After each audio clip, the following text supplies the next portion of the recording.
What's up? Excuse me.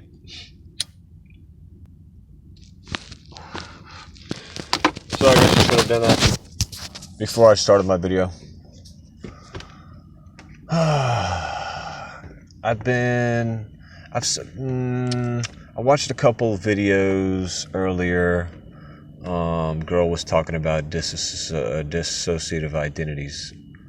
Dissociative identity disorder.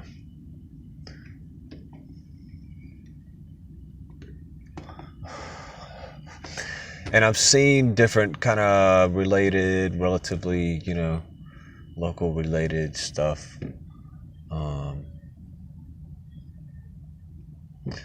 Seen some other videos, about different type of mental kind of disorder issue things going on. And I really feel like I have a really strong handle.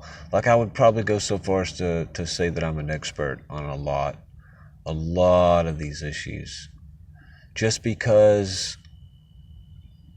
I've had a lot to analyze. I've had a lot to go over, a lot of information to analyze.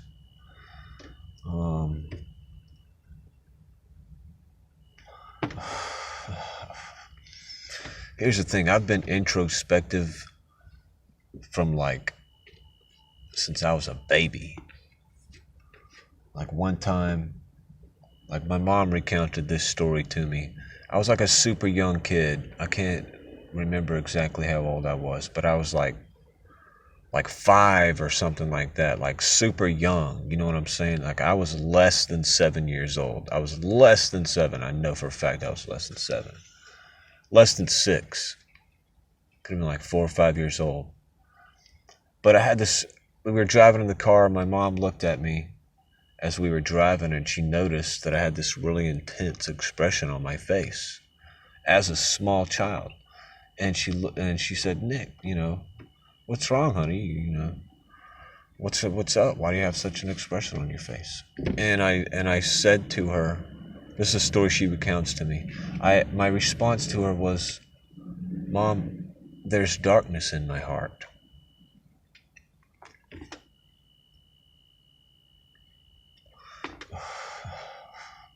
So ever since I was young, I've been able to achieve a profound introspective level and break myself down, see myself, see my inner elemental structure. And throughout my whole life, I've just been a really, really thoughtful person. I think all the time. I'm just a very deep thinker. I like to think. You know what I'm saying? I like to sit and think. I like to think about my life. I like to think about the world. I like to think about issues. For the past several years, I've really made a whole science of thought itself. A variety of sciences, such as one of my main kind of things that I do is I categorize, I store iterations, in myself, kinda. I'll encounter new iterations, and then I'll kind of absorb them.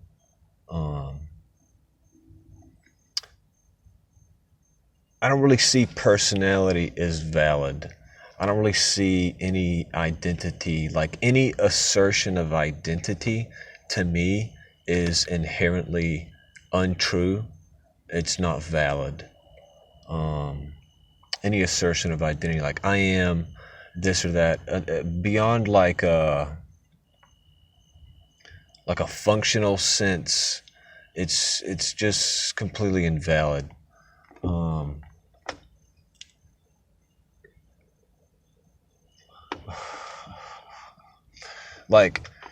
Here's an example of valid I am assertion. Who here knows how to do blacksmithing? I am a blacksmith.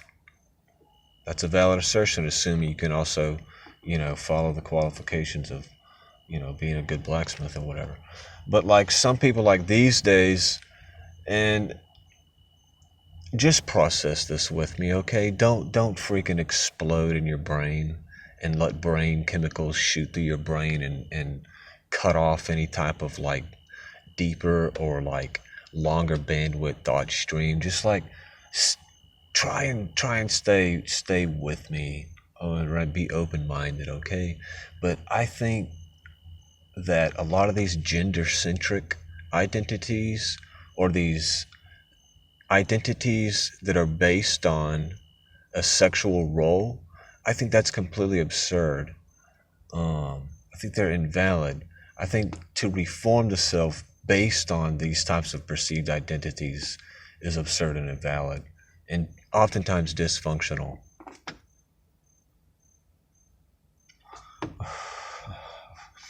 Like to say like, I am gay. Like to say I am a blacksmith, there's a functional apparatus there to society.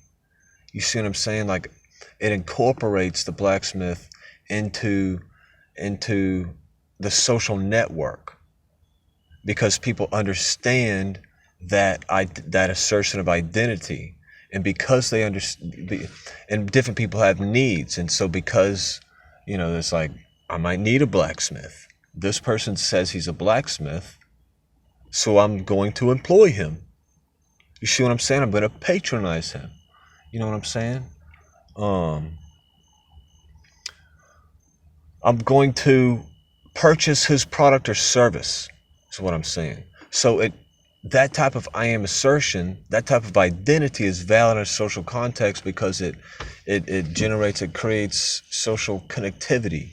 You know what I'm saying? It supplies people with their needs, and it fulfills a person's purpose. One person gets their needs fulfilled. Well, both people get their needs fulfilled. You know what I'm saying? And their fulfillment of purpose. The blacksmith, feels purpose in his identity. You see what I'm saying? Because his identity has a functional use in the social world outside of himself, outside of his own personal, inner cosmos. But like saying I am gay, like, what is that?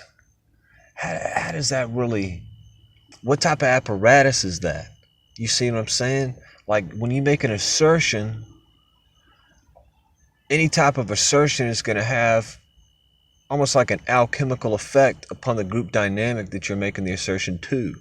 You know what I'm saying? So it's like, one, why are you making that assertion to the group dynamic? Is this something that's going to be functional for the productivity of the group dynamic? You know what I'm saying? That's the question I ask.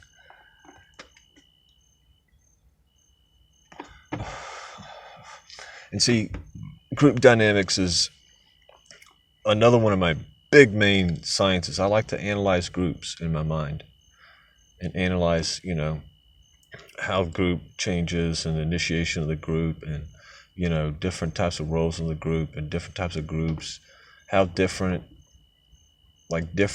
members of the group being the initiator, how that group then changes. You know what I'm saying? I run like projections in my mind a lot of different things. But another main thing that I do, this is one of my main pillar things. I meant to mention this first, but then I went on a tangent about iterations. But what I do is I collect perspective itself. Okay?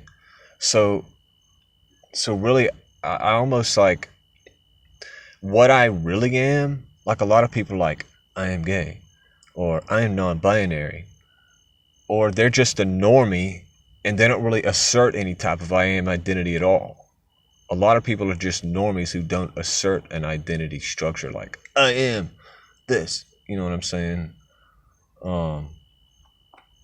But for me, like, I am perpetually new. I am evolving. I am in a constant state of flux. You see what I'm saying? Because I'm constantly adapting. Because I live in a fluid world that's constantly changing. My environment is constantly changing. And so I'm constantly changing to adapt to my reality. So if I were to say, I am this, it might be valid for a time, but then it would be invalid. So in the overall context, it's invalid, because it's only valid for a time. But what is consistently true of myself? What will be consistently true of myself when my body passes away? That's what I consider, more of the real me. And I keep running on these changes, so I'm not mentioning like what I'm trying to get to, what I was talking about, collecting perspectives. But see, what I am really, I'm formless. I don't even have a center. I'm observation itself. That's my most, see, what you are is what you're doing. What you are is really your fundamental operation. What is your fundamental operation? Like, if we were to put on goggles, and through the lens of those goggles, all reality becomes an automation. What is your function in the greater structure? What is your fundamental operation? And see, for me, observation is my fundamental operation. You are your action. I am observation itself.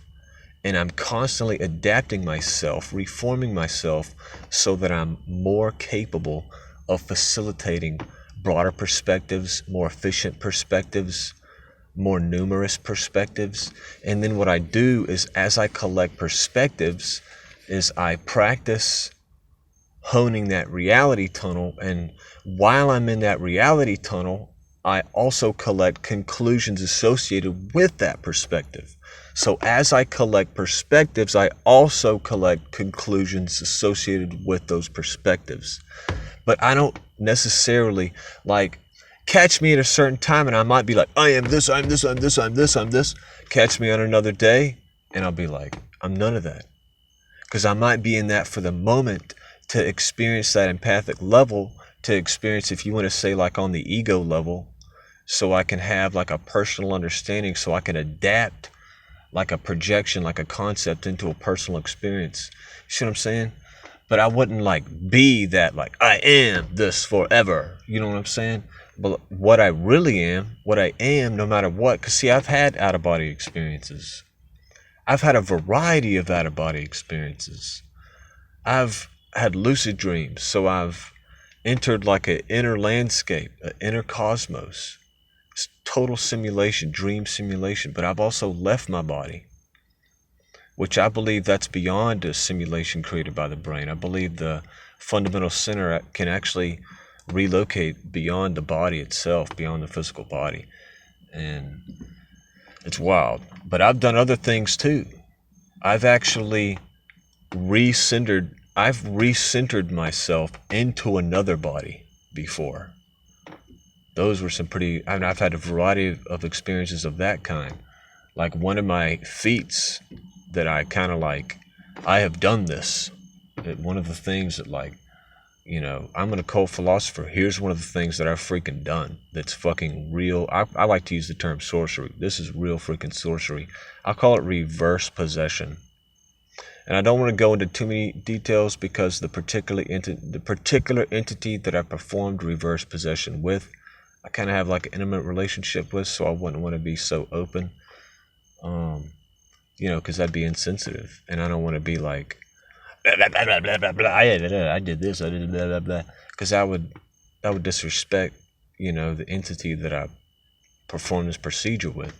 But I entered this other being's body. And I was able to feel this entity's thoughts. I was able to feel this entity's emotions. I was able to perceive through the organs, through the eyes, through the sense of touch, through the sense of balance of this other being in another dimension, its own locality, vastly unfamiliar to the human locality. I'm gonna have to wrap this up, but seeing these people talk about like their disorders kind of gets me riled up hardcore, because not only do I deal with a lot of stuff, but I've like gone the distance. Like a lot of these people, they're touching on stuff like, shout out to the non-binary people out there, because to me, non-binary, you're taking a step towards what I am, essentially formless. What I call, I'm going to end with this, I call it non-planar.